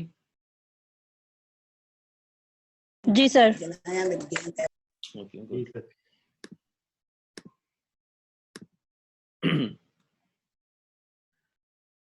ओके, एंड लाइक हियर कि आप क्या करते हैं कि लीनियर रिग्रेशन के अंदर आप ऑर्डिनरी लीस्ट स्क्वायर्स का जो ये जो सम है कि जो दो टर्म्स हमारे पास हैं, एक हमारे पास ओरिजिनल डेटा है, एक एस्टिमेटेड वैल्यूज हैं, उनके डिफरेंस का सम स्क्वायर का सम हम कंसीडर करते हैं just to fine tune the algorithm, ठीक है, ताकि एरर रिड्यूस हो जाए। और जब हमारे पास ये फाइन ट्यूनिंग कंप्लीट हो जाती है तो इस तरह कोई रिफाइंड रिग्रेशन लाइन हमारे पास आती है बेसिकली, जिसको हम कहते हैं बेस्ट फिटेड लाइन, ओके। और ये तभी हम कर सकते हैं कि if we note the error value, और एरर वैल्यू को नोट करने के डिफरेंट तरीके हैं, ऑर्डिनरी लीस्ट स्क्वायर उनमें से एक है, और हमारा मकसद ऑब्जेक्टिव क्या होगा कि इस वैल्यू को हर एक आइट्रेशन में इस वैल्यू को मिनिमाइज करें। Okay, this is actually the intuition or the concept of a simple linear regression. Again, I am saying it was the discussion about simple linear regression because we just had one independent variable. Okay, अब इसकी अगर आप implementation करना चाहें in a Python, तो simple means within few lines you can implement the model. Okay, again you have to import the relevant libraries. Okay, and then you have to import the data. You have to identify which is the column for your independent variable and which one is the dependent variable. Then you have to split the data into training and testing. ठीक है, training के दौरान आप क्या कर लेते हैं कि ये जो बेस्ट फिटिंग लाइन है इसको इसकी फाइन ट्यूनिंग कर लें, जो रिग्रेशन लाइन है, ठीक है, उस बेस्ट फिटिंग लाइन को आप आइडेंटिफाई करने की कोशिश करते हैं. And when you are satisfied कि algorithm has been found, the algorithm has been found the best regression line, then what you do, you expose an unseen data, ताकि ये इस तरह की परसेप्शन हमें देता है कि आप फ्यूचर में कोई अनसीन डेटा अगर आप इस एल्गोरिथम को एक्सपोज करें, उसके ऊपर इस एल्गोरिथम को टेस्ट करें, तो क्या किस तरह के रिजल्ट्स आएंगे. ठीक है, तो इसलिए हमने डेटा को ट्रेन और टेस्ट के अंदर स्प्लिट कर दिया. नाउ के आफ्टर हैविंग मींस उसकी स्प्लिटिंग भी कर दी, and again what you do कि जो लास्ट टाइम वो स्टैंडर्डाइजेशन का जो स्टेप था डेटा प्री प्रोसेसिंग का, तो वो भी यहाँ पे after the splitting of the data आप यहाँ पे उसको यूटिलाइज कर सकते हैं, ताकि आपका जो ट्रेनिंग और टेस्ट डेटा सेट है उसके अंदर डेटा डिस्क्रिपेंसीज ख़त्म हो जाए और प्रॉपर तरीके से एल्गोरिथम की कन्वर्जेंस हो सके. Okay, when you are done with the pre processing kind of steps, ठीक है, so now comes towards the original task. हमारा क्या है कि लीनियर रिग्रेशन को implement करना है. So you can do this with the built-in libraries available in the scikit-learn, built-in functions available in the scikit-learn library. Okay, and from here scikit-learn we actually import the linear regression model, and then we fit that regressor to the training data set. Okay, तो training data set fit x train y train का मतलब ये है कि x train और y train के अंदर हमारे पास ये ओरिजिनली हमारे पास ट्रेनिंग डेटा सेट है, और उसके ऊपर हमने ये जो रिग्रेसर इंपोर्ट किया था उसको फिट कर दिया. अब फिटिंग में जो अभी ये पिछली स्लाइड्स के ऊपर जो ऑपरेशन मैंने आपको बताया था, इटरेटिव ऑपरेशन, के हर एक ऑब्जर्वेशन के अगेंस्ट उसकी जो एस्टिमेटेड इस इक्वेशन से जो आउटपुट वैल्यू है, इन दोनों में डिफरेंस कैलकुलेट करके हर एक ऑब्जर्वेशन के लिए, और अगेन मतलब एक सम एरर सम कैलकुलेट किया जाएगा, ठीक है, यूजिंग दिस मेथड, और उसको फर्दर आइटरेटिवली रिड्यूस करने की कोशिश करेंगे. तो ये बेसिकली ये वाला ऑपरेशन कहाँ पे हो रहा होगा, ये जब आप ये मॉडल ये रिग्रेसर अपने ट्रेनिंग डेटा सेट को फिट करते हैं. When the training step is done, तो हम क्या आते हैं कि we are now confident कि हमारा मॉडल properly train हो गया है. So what we have to do, we have to validate the model on a testing data set. Okay, we have to test the model, उसकी efficiency को हमने test करना है on a data set which is actually previously not used in the training phase. ठीक है, तो वो आप इस तरह प्रिडिक्ट फंक्शन के कीवर्ड्स के थ्रू आप ये काम परफॉर्म कर सकते हैं. सो आपके पास टेस्ट प्रिडिक्शंस आ गई. Now actually you can plot the results. ठीक है, this further code is just to plots your relevant results. ठीक है, तो ये जस्ट ये 2-3 लाइंस थी लीनियर रिग्रेशन को इम्प्लीमेंट करने के लिए. अब ये है बिल्ट इन, आप अगर बिल्ट इन फंक्शंस के थ्रू लाइब्रेरीज को यूज करके आप regression simple linear regression perform करना चाहते हैं. Apart from this it is also possible कि आप ओवरऑल कोड जो स्टेप बाय स्टेप कि जिस तरह हमने उधर थियोरेटिकली वो किया, कैलकुलेट किया कि आप क्या करें कि ऑब्जर्वेशन बाय ऑब्जर्वेशन आप एस्टिमेटेड और ओरिजिनल वैल्यूज का डिफरेंस मालूम करें और लाइन को अपडेट करें, तो वो आप खुद ही को एल्गोरिथम को कोड कर सकते हैं, ठीक है। And I will highly recommend कि आप वो वाला उस फैशन में भी इस एल्गोरिथम को इम्प्लीमेंट कर लें, ठीक है। Okay, ji, this is the implementation and concept of simple linear regression. Does anybody have a question?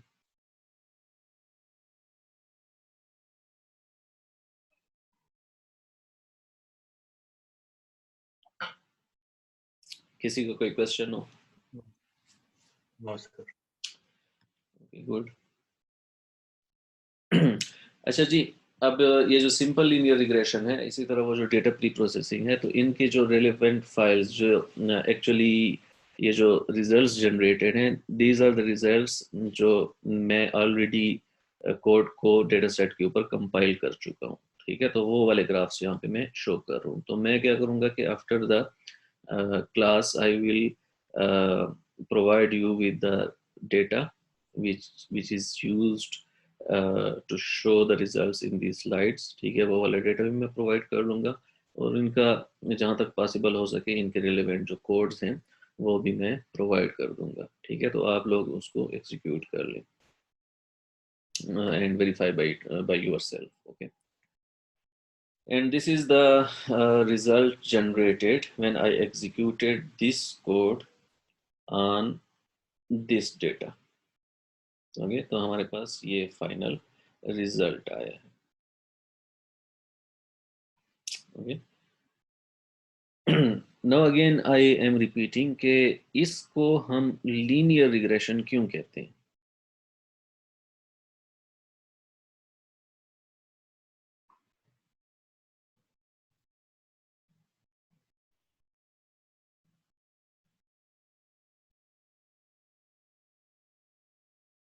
जी, कोई बता सकता है लीनियर रिग्रेशन इसको हम क्यों कहते हैं?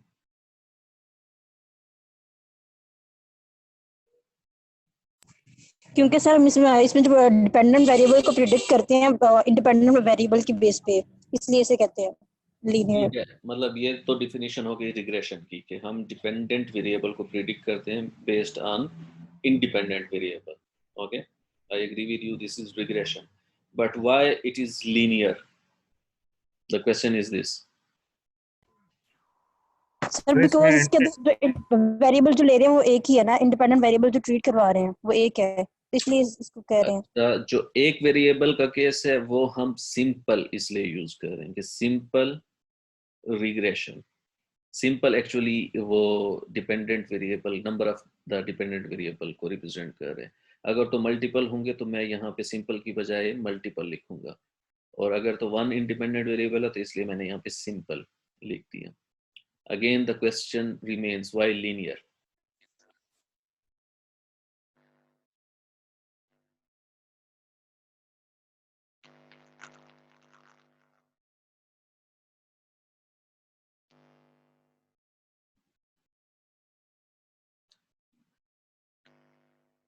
ओके जी, सो ये लास्ट लेक्चर में मैंने बताया था कि एक्चुअली हम ये जो लीनियर है, it depends on the nature of your data. If your data is scattered in a such a way कि अगर हम उसकी स्कैटरिंग को ऑब्जर्व कर लें तो it has a linear incremental trend, ठीक है। एक स्ट्रेट लाइन की फॉर्म में ये जो ग्रीन डॉट्स हमारे पास हैं, ये एक यूनिफॉर्म फॉर्म में ये इंक्रीमेंट इसके पास इनमें आ रहा है, एक लीनियर इंक्रीमेंट आ रहा है, ठीक है। एक लीनियर फैशन को ये फॉलो कर रहे हैं। So that's why to actually manipulate this kind of data हम क्या करते हैं कि लीनियर इक्वेशंस की हेल्प लेते हैं ताकि फर्दर हम प्रॉपरली डेटा की प्रिडिक्शन कर सकें, ठीक है। बिकॉज यहाँ पे आप चेक कर लो कि ये जो प्रिडिक्टर है हमारे पास, ये इक्वेशन या ये वाली इक्वेशन अगर सामने रखें तो ये बेसिकली लीनियर इक्वेशन बन रही है। इसके अंदर हमारे पास हायर डिग्रीज इन्वॉल्व नहीं है। इंडिपेंडेंट वेरिएबल्स के ऊपर चेक कर ले, कोई हमारे पास कोई पावर है, कोई चीज़ है, कोई भी नहीं है, जस्ट हमारे पास एज इट इज़ variable है in the basic form and these are multiplied with some kind of constants. Okay, so because और ये equation हमें use क्यों करनी पड़ी? It depends on the nature of the data because the data is actually linearly distributed. So apart कोई complex या algorithm या कोई complex equation consider करने के बजाय अगर मैं simple linear equation ही consider कर लूँ तो मैं इस डेटा को मैनिपुलेट कर सकता हूँ। समझ आई? जी sir. Okay, now yes sir. यहाँ पे अगर हम चेक करें कि जो लीनियर रिग्रेशन थी, ठीक है, या सिंपल हो या हमारे पास specially multi variable linear regression हो, तो उसके अंदर हमने कुछ एजम्पशंस जो है डेटा के पॉइंट ऑफ व्यू से एजम्पशंस को फुलफिल करना होता है, ठीक है। Like here the important ones are mentioned over here. Linearity prove करनी होती है, जैसे कि मैंने यहाँ पे आपको बता दिया कि it has some linear trend, the data has some linear trend. Okay, homoscedasticity last class में मैंने बताया था कि what is homoscedasticity. multivariate normality, independence of error, lack of multicollinearity। तो ये कुछ assumptions हैं we have to first fulfill to actually use linear regression, whether it is simple linear regression or multiple linear regression, and this kind of concepts multicollinearity और multivariate normality जो है ये हमारे पास मल्टी लीनियर रिग्रेशन के case में ही आ सकते हैं। तो first we have to prove कि जो डेटा हमारे पास अवेलेबल है वो इन एजम्पशंस के अकॉर्डिंगली है, then we are actually allowed to use linear regression over there. Okay ji, what is homoscedasticity?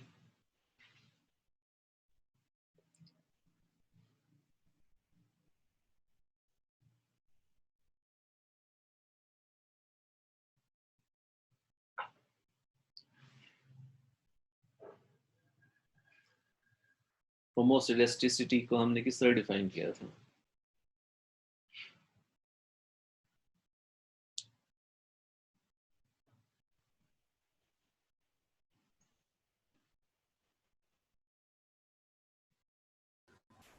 हमने बस ये अजम्पशंस के दो नेम पढ़े थे, एक होमोजेडेंसिटी वाला, एक मल्टीकोन। इसके बाद आपने वो क्विज का एक्सप्लेन किया था कि जो क्विज हुआ था और मल्टीकोलिनियरिटी को डिस्कस भी किया। ये हमने दो terms. Okay ji, so homoscedasticity, again I am repeating कि actually in the independent variable we check कि linearity का तो क्लियर है ना कि मींस हमारे पास लीनियर एक डेटा उसकी डिस्ट्रीब्यूशन लीनियर हो हमारे पास। Okay, the other thing is के जो इंडिपेंडेंट वेरिएबल है टू प्रूव द होमोसेडेस्टिसिटी, तो इनके दरमियान ऑब्जर्वेशन के दरमियान, ठीक है, जो एरर टर्म है उसकी वेरिएंस कांस्टेंट हो through out the observations available, ठीक है। एक बाउंड के अंदर ये जितने भी वेरिएबल है जब उनको हमने यहाँ पे डिस्ट्रीब्यूट किया तो उनकी डिस्ट्रीब्यूशन विद इन बाउंड है। इसके अकॉर्डिंगली हमारे पास हीट्रोसिडेस्टिसिटी होती है कि लेट सपोज उसको मैं यहाँ पे डिफरेंट कलर से रिप्रेजेंट करता हूँ। लेट सपोज यहाँ पे जब हमने स्टार्ट में चेक किया तो ये बाउंड इंडिपेंडेंट वेरिएबल की जो एरर वेरिएंस है वो इस तरह आ रही थी, फिर ओवर द टाइम ये वेरिएंस यहाँ पे इंक्रीज हो गई, ठीक है, फिर आगे जाके ये कहीं पे डिक्रीज हो जाती है, ठीक है, और एट द एंड अगेन ये इंक्रीज हो रही है। तो अगर हम इस तरह की ऑब्जर्वेशन, ये डिस्ट्रीब्यूशन चेक कर लें ऑब्जर्वेशन की इंडिपेंडेंट वेरिएबल की, तो ये वेरिएंस कहीं पे मतलब no longer it is uniform, it is actually, the data is heteroscedastic data. Okay, so this is actually homoscedasticity and heteroscedasticity.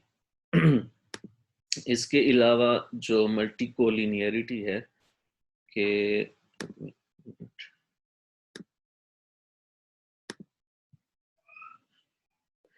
Okay, multi collinearity जो हमारे पास है, दैट इज के जो हमारे पास लेट सपोज मल्टीपल वेरिएबल्स अगर तो रिग्रेशंस के लिए अवेलेबल, लीनियर रिग्रेशन के लिए मल्टीपल वेरिएबल्स अवेलेबल हैं, तो वो आपस में जो है डुप्लीकेट ना हो, या इन अदर वर्ड्स में ये कह सकता हूँ कि ओवरलैप ना करें।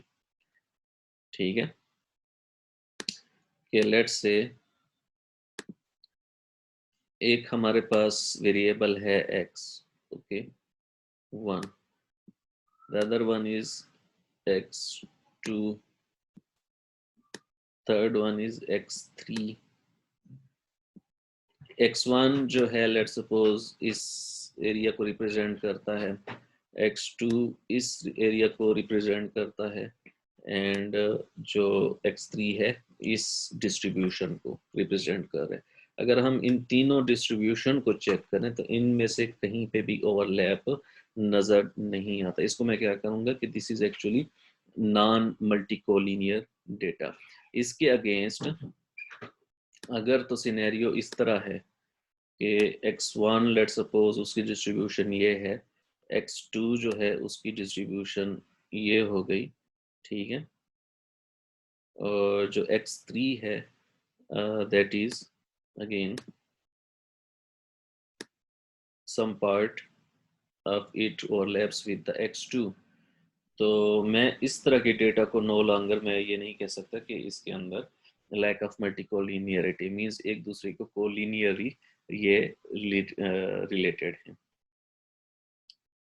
Okay, linearly they are correlated, so that's why this is multicollinearity and non-multicollinearity. And again there is another one, okay, multivariate normality. Okay, multivariate normality को इसका कुछ आइडिया है?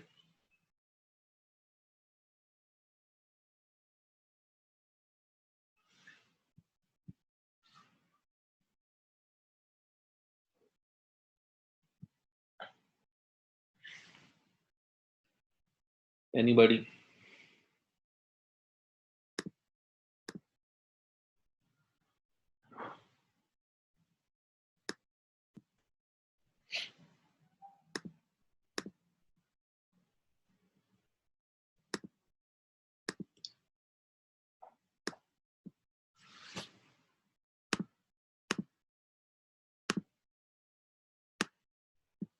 ओके जी, सो लेट्स मल्टीवेरिएट नॉर्मेलिटी क्या होगी कि हमारे पास जितना भी डेटा है मींस जो इंडिपेंडेंट वेरिएबल्स हैं हमारे डेटा सेट के अंदर, तो वो उनकी डिस्ट्रीब्यूशन नॉर्मल डिस्ट्रीब्यूशन हो।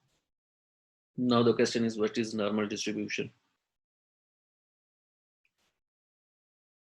कि जो डेटा हमारे पास है, okay, let's say we have this kind of graph, observations हमारे पास यहाँ पे पड़े हैं, it is very hard to work with this.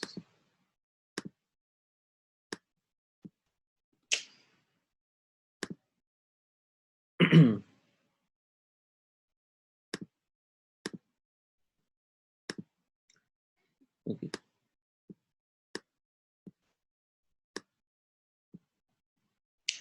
Okay, so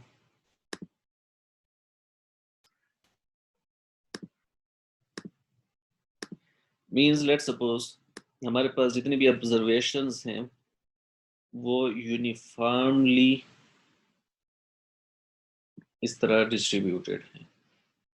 ठीक हो गया कि उनकी कंसंट्रेशन एक फिक्स सेंटर के अंदर है, ठीक है, और जो टेल्स हैं इस डिस्ट्रीब्यूशन की वहाँ पे कुछ लेस इंस्टेंसेस हैं और दोनों साइड की जो टेल्स हैं दैट इज यहाँ पे भी डेविएशन सेम है, और जो हमारे पास मीन है वो कोई एग्जैक्ट पॉइंट पे आ रहा है, ठीक है। मींस डेटा हमारे पास प्रॉपर्ली यूनिफॉर्मली डिस्ट्रीब्यूटेड है, ठीक है। तो जितने भी वेरिएबल्स हों वो इसी तरह यूनिफॉर्मली डिस्ट्रीब्यूटेड हों, तो इसको हम क्या कहते हैं, मल्टीवेरिएट नॉर्मेलिटी, ठीक है। यूनिफॉर्म डिस्ट्रीब्यूशन को हम नॉर्मल डिस्ट्रीब्यूशन भी कहते हैं, या इसको गॉसियन डिस्ट्रीब्यूशन भी कहते हैं।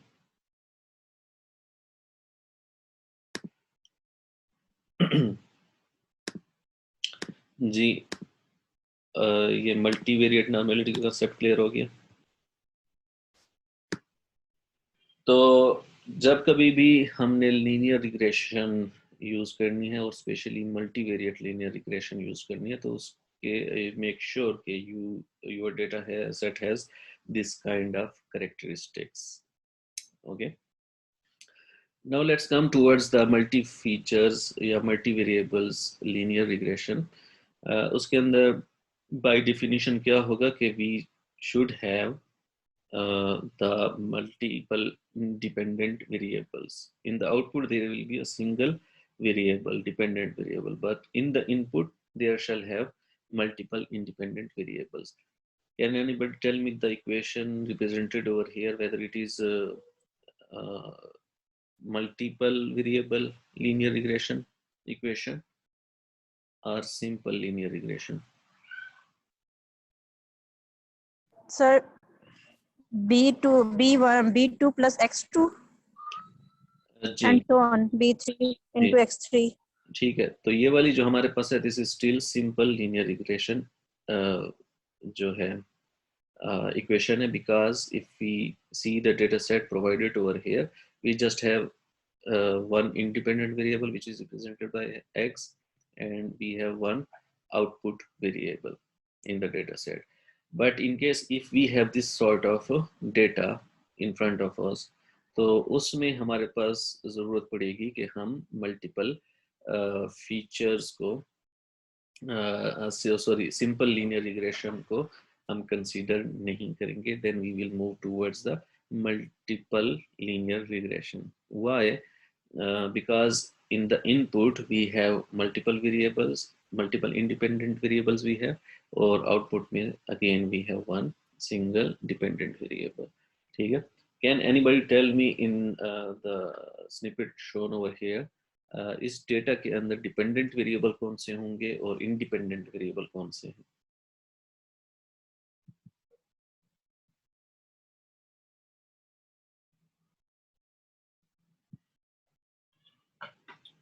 जी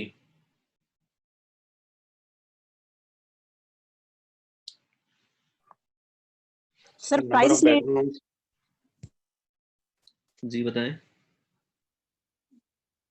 number of bedrooms, number of floors, ये इंडिपेंडेंट हो गए, और एज भी इंडिपेंडेंट होगी, प्राइस जो है वो डिपेंडेंट हो। एज क्या है? डिपेंडेंट है? इंडिपेंडेंट। ठीक हो गया। देखें, हमने लेट सपोज ये इस तरह का सिनेरियो हो सकता है कि लेट आप किसी प्रॉपर्टी के किसी घर की प्राइस अगर आप प्रेडिक्ट करना चाहें, ठीक है, तो किसी घर की किसी प्रॉपर्टी की प्राइस डिफरेंट फीचर्स के ऊपर डिपेंड कर सकती है, ठीक है। फॉर इंस्टेंस के घर के अंदर मतलब उसके टोटल रकबा कितना है, कितने बेडरूम्स उसके अंदर हैं, कितने स्टोरी बिल्डिंग है, ठीक है, और कितना पुराना है। तो ये कुछ इस तरह के फैक्टर्स हैं जो उसकी वर्थ को प्रिडिक्ट कर सकते हैं, इन्फ्लुएंस कर सकते हैं। तो इस केस के अंदर हमारे पास ये जो फर्स्ट 4 कॉलम्स हैं these will be considered as independent variables। जो हमारे पास लास्ट कॉलम है अगेन द प्राइस, ये हमारे पास डिपेंडेंट वेरिएबल होगा, ठीक है। और यहाँ पे जो टेक्निकली अगर हम इस डेटा सेट के अंदर चीज़ों को रिप्रेजेंट करना चाहें, ठीक है, तो we have to take help from the symbols. Let's say conventionally small m represents number of features in a training data set। इस एग्जाम्पल के अंदर टोटल नंबर ऑफ फीचर्स कितने होंगे इस डेटा सेट ये जो गिवन है?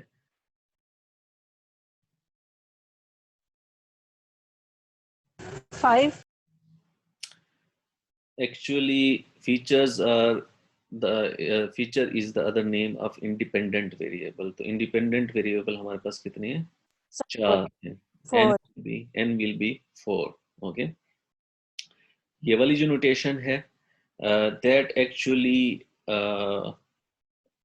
represents the ith training example. ठीक है, input features of ith training example. ठीक है. So let's say अगर तो मैं कहता हूं कि x is 3. ओके, ये पावर नहीं है, इसको कंफ्यूज ना करें पावर के साथ. तो मैं ये कह रहा हूं कि इस डेटा सेट के अंदर जो थर्ड नंबर वाली ऑब्जर्वेशन है, which is first, second, third, ये वाली बन रही है, इसके जितने भी फीचर्स हैं वो मैं इसके अंदर पुट कर दूं. ठीक है. This is first one is यहाँ पे आ जाएगा 1 5 3 4 1 5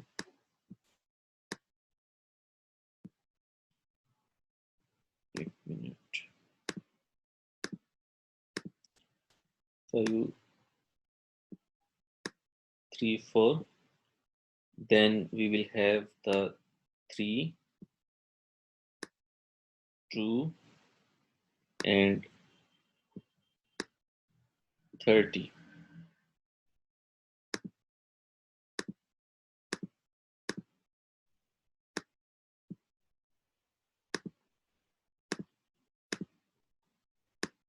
ओके, लास्ट वाला 30 है, सो यहाँ पे लिखा नहीं जा रहा. ओके, सो दिस रिप्रेजेंट के थर्ड नंबर जो ऑब्जर्वेशन है उसके कौन से फीचर्स है, सिंपली. ओके, ये वाली नोटेशन. और अगर तो स्पेसिफिक ऑब्जर्वेशन के अंदर you have to figure it out के स्पेसिफिक एग्जैक्टली एक फीचर है उसकी क्या वैल्यू है, सो यू विल प्रोवाइड के ith रो के अंदर, ith ऑब्जर्वेशन के अंदर jth लोकेशन के ऊपर जो फीचर बन रहा है उसकी क्या वैल्यू हो सकती है. ठीक है. So in this case for instance if we say that we have x3 subscript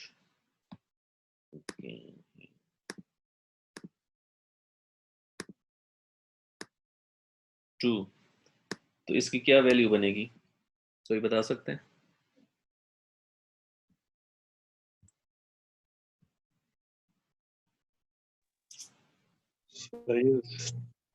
to.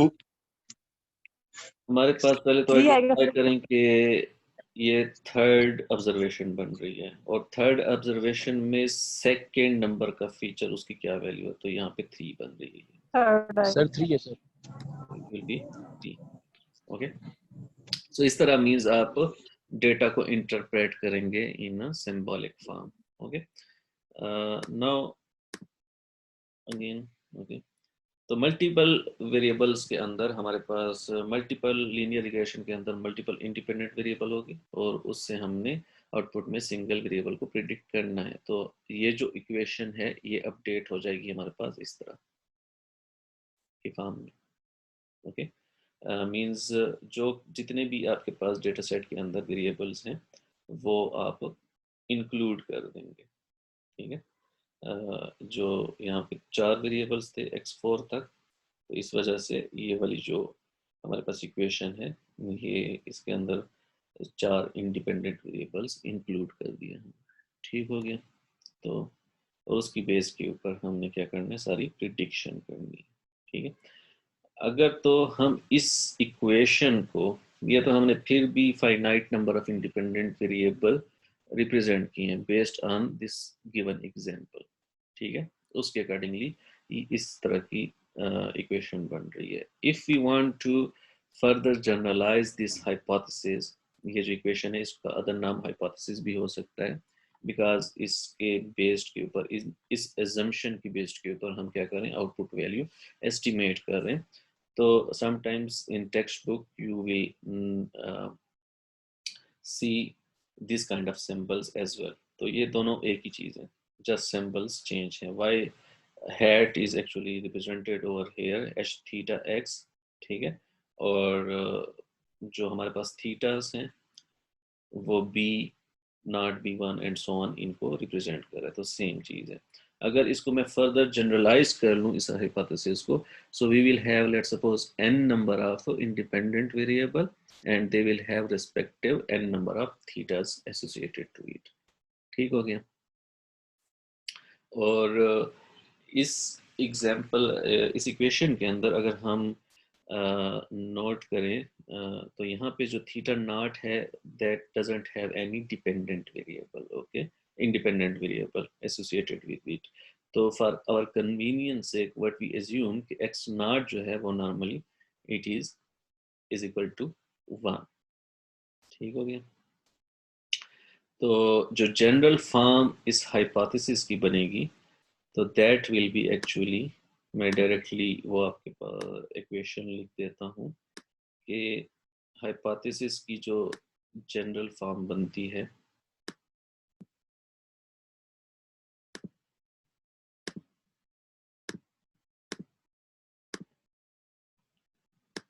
Okay,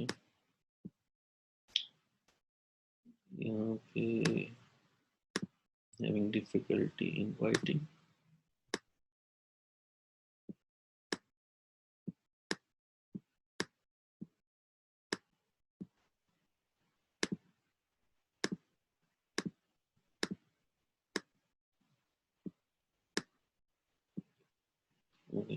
actually यहाँ पे थोड़ी डिफिकल्टी आ रही है राइटिंग में. It is actually theta transpose x. Okay, ये जितने भी हमारे पास थीटा नॉट से लेकर थीटा एन तक है उसको हम कैपिटल थीटा से उस होल वेक्टर को रिप्रेजेंट कर लें, और जो हमारे पास ये जो डिपेंडेंट वेरिएबल हैं फ्रॉम x1 टू xn, तो इनको हम रिप्रेजेंट कर लें कैपिटल x से. तो इन दोनों को मल्टीप्लाई करके हमारे पास जेनेरिक फॉर्म जो हाइपोथेसिस की है वो जनरल फॉर्म हमारे पास आ जाती है. ठीक है, कि आपके पास एक वेक्टर है जिसके अंदर सारे थीटास पड़े हुए हैं और दूसरा वेक्टर है हमारे पास इंडिपेंडेंट वेरिएबल्स का. ठीक है, तो उन दो वेक्टर्स को आपस में मल्टीप्लाई करके आपके पास हाइपोथेसिस की आउटपुट आ सकती है. ओके, आती है. नाउ द थिंग इज कि मैंने कहा theta transpose x. Theta transpose का क्यों हम लेते हैं? Because of the matrix multiplication. Because in matrix multiplication the number of columns shall be equal to the number of rows in the other matrix. Okay, so that's why we has to take a transpose of the matrix. Okay, so this is like a simple discussion about linear regression, multiple linear regression, and let's continue the topic in the coming lecture. आज हमारा ज़्यादातर time उसके ऊपर लग गया paper discussion के ऊपर, so that's why अभी भी स्टिल इसकी कुछ स्लाइड्स रहती हैं. इस टॉपिक को फिर फर्दर कमिंग क्लास के अंदर इंशाल्लाह हम कंटिन्यू कर लेंगे. Okay, any question so far?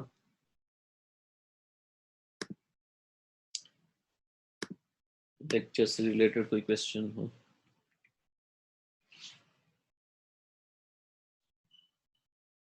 No, sir. Okay.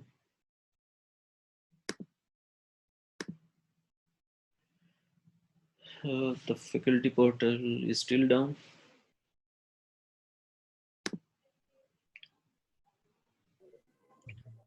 No, sir. Faculty portal is working, sir.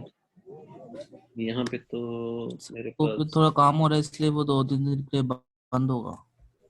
से यहाँ पे वो दूसरा पेज खुला है इसलिए मैं कह रहा था.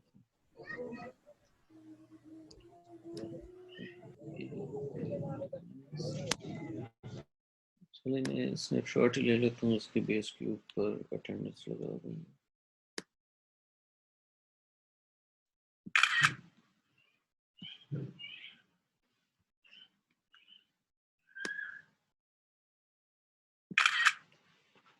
ओके जी, thank you. for attending the lecture. If you have some question, you can ask me. If you don't have any question, then let's adjourn the lecture.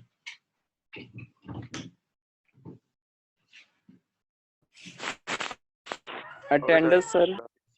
Attendance मैंने स्नैपशॉट ले लिए जो भी यहाँ पे अटेंडीज हैं, ठीक है उनके, तो वो जो है मैं फिर उसके अकॉर्डिंगली लगा लूँगा, क्योंकि फैकल्टी पोर्टल अभी काम नहीं कर रहा। जी Can we leave now sir? कुछ स्टूडेंट्स ना पहले सेशन में थे लेकिन अब में नहीं है क्योंकि वो उनका इंटरनेट इशू आ रहा था, तो उनका क्या करना है, उनका रहना है। चलिए ठीक है, उसका भी लगा लेंगे, नेक्स्ट लेक्चर में लगा लेंगे।